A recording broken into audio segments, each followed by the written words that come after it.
আওয়ামী লীগ আর কোনোদিন রাজনীতিতে ফিরতে পারবে না, এটা মোটামুটি স্পষ্ট হয়ে যাওয়ার পর আওয়ামী লীগের লোকজনকে দলে ভেড়াতে এক ধরনের প্রতিযোগিতা শুরু হয়েছে বিটুইন এনসিপি অ্যান্ড বিএনপি। এনসিপির লোকজন চাচ্ছে যে আওয়ামী লীগের লোকজন যেন তাদের পরবর্তী গন্তব্য হিসাবে এনসিপিকে বেছে নেয়, আর আওয়ামী লীগ চাইছে, বিএনপি চাইছে যেন বিএনপিকে বেছে নেয়। তবে জামাত ইসলামের রাজনৈতিক ধরনটা ভিন্ন। তারা চাইলেই যে আওয়ামী লীগের লোকজন দলে দলে জামাতে আসবে এটা সম্ভব নয়। জামাতের যে সাংগঠনিক সিস্টেম, তাদের দলের যে আদর্শ, তাতে আওয়ামী লীগের লোকজন কখনো রাজনৈতিক স্বার্থে তাদের পরবর্তী গন্তব্য হিসেবে জামাত ইসলামীকে বেছে নেবে না।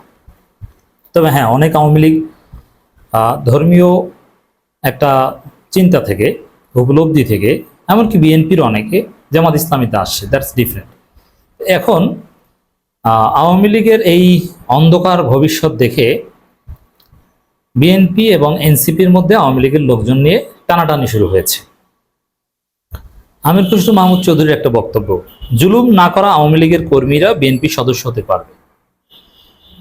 মানে আস্তে আস্তে বিএনপির অবস্থানটা কি প্যারাডাইম শিফট দেখেন। প্রথমে ছিল যে না, আওয়ামী লীগের লোকজন বিএনপি করতে পারবে না, কেউ জয়েন করতে পারবে না। এরপর হচ্ছে যে রুল কবির রিজভী বলেছিল ক্লিন ইমেজের লোকজন পারবে। এরপরে বলছিল যে না, শুধু সমর্থকরা পারবে। এখন বলছে না, কর্মীরা পারবে। কর্মী মানে কি? নেতা। কর্মীরা পোস্ট পায়, এটা তো আর রোকন হওয়া লাগে না আওয়ামী লীগের। তার মানে আওয়ামী লীগের নেতারা যারা জুলুম করেন, এখন জুলুম করে নাই না করে নাই এটার প্রমাণ কি? এটার মানদণ্ড, এটার মানদণ্ড হচ্ছে বিএনপি যাকে খুশি তাকে নিতে পারবে। এর মানে এই দলে দলে গণহারে আওয়ামী লীগের লোকজন যাতে বিএনপিতে যোগ দিতে পারে সেই সিগন্যাল দিল বিএনপি।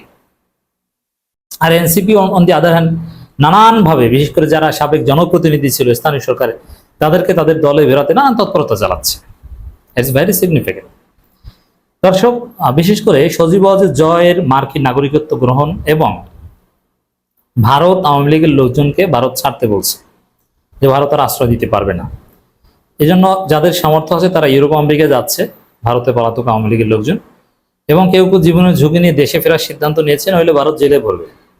এই অগাস্ট মাস থেকে অভিযান চালাবে যে আওয়ামী লীগের কোনো লোককে ভারত তারা দেখতে চায় না, এবং অনেককে ধরে পুশব্যাক করবে। এই জায়গাটায় আওয়ামী লীগের ভবিষ্যৎ এক ধরনের অন্ধকার।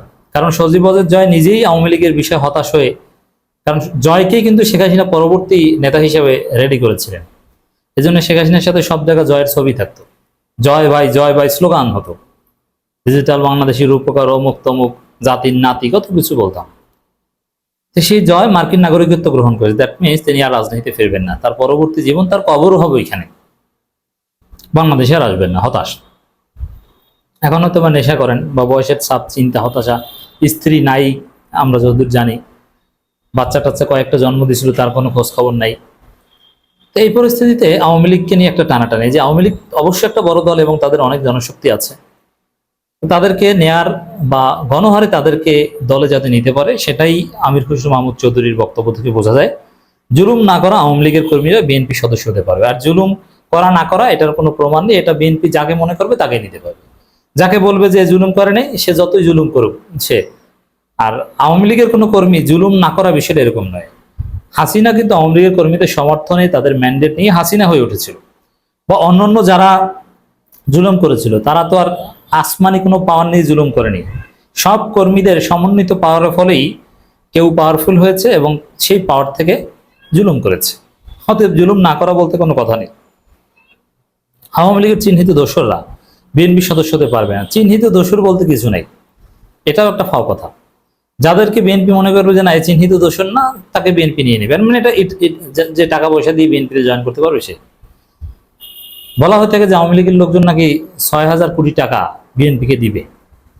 তবে যারা বিএনপির কার্যক্রমে বাধা দেয়নি, হয়রানি করেনি, কিংবা পরোক্ষভাবে সহযোগিতা করেছে, তারা চাইলে বিএনপির সদস্য হতে পারবে বলে মন্তব্য করেছেন দলটির স্থায়ী কমিটির সদস্য আমির খসরু মাহমুদ চৌধুরী।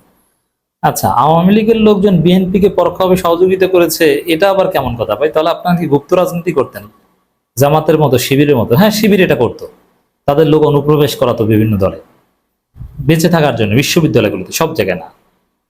তাহলে বিএনপিকে এই কাজ করাতো, তাহলে গোপনে গোপনে সহযোগিতা করতো, মানে এটা কি? এটা তারা কি বোঝাচ্ছে? মানে গোমর ফাঁস হয়ে যাচ্ছে।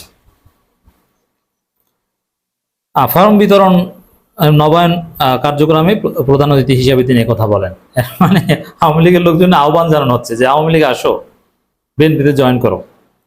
আমির খসরু বলেন, দেশের বৃহত্তর অংশকে বিএনপি সদস্য করতে চায়, তবে সমাজের অগ্রহণযোগ্য ব্যক্তি, চাঁদাবাজ, দুর্নীতিবাজদের সদস্য কার্যক্রমের বাইরে রাখার চেষ্টা করতে হবে। এই সময় সদস্য কার্যক্রম দৃশ্যমান করার কথা বলেন তিনি। দেখেন, এই চাঁদাবাজ এবং দুর্নীতিবাজদের হিসাব করলে এই আমির খসরু মোহাম্মদ চৌধুরী নিজেই তো সদস্য হতে পারে না, তারই তো সদস্য পদ বাতিল হওয়ার কথা। তিনি চট্টগ্রাম স্টক এক্সচেঞ্জে থাকাকালীন সময় কি দুর্নীতি করেছেন, কোথা থেকে কি জমি মেরে দিয়েছেন, এসব তথ্য প্রমাণ আমাদের কাছে আছে না? তার নিজেরই তো সদস্য পদ থাকার কথা না। যাই হোক, এগুলো ভূতের মুখে রামরাম। তিনি আরো বলেন, বিগত 15 বছরে বিএনপি নেতাকর্মীদের মিথ্যা মামলা শিকার হয়েছে, পালিয়ে বেরিয়েছে। পরে দল হিসেবে সাংগঠনিক কার্যক্রম কার্যক্রম চালাতে পারেনি বিএনপি, এই জন্য দলের সাংগঠনিক কার্যক্রম শক্তিশালী করতে হবে। শহীদুদ্দিন চৌধুরী এনি বলেন, আগামী দিনে যারা প্রতিযোগিতায় আসতে চায় তারা বিএনপির সাথে পারবে না। বিএনপি অভিজ্ঞ সম্পন্ন দল, কোনো ষড়যন্ত্র তাদের পথে বাধা হতে পারবে না। যাই হোক দর্শক, আওয়ামী লীগের লোকজনকে দলে দলে যোগ দেওয়ার আহ্বান জানাচ্ছে বিএনপি কার্যত।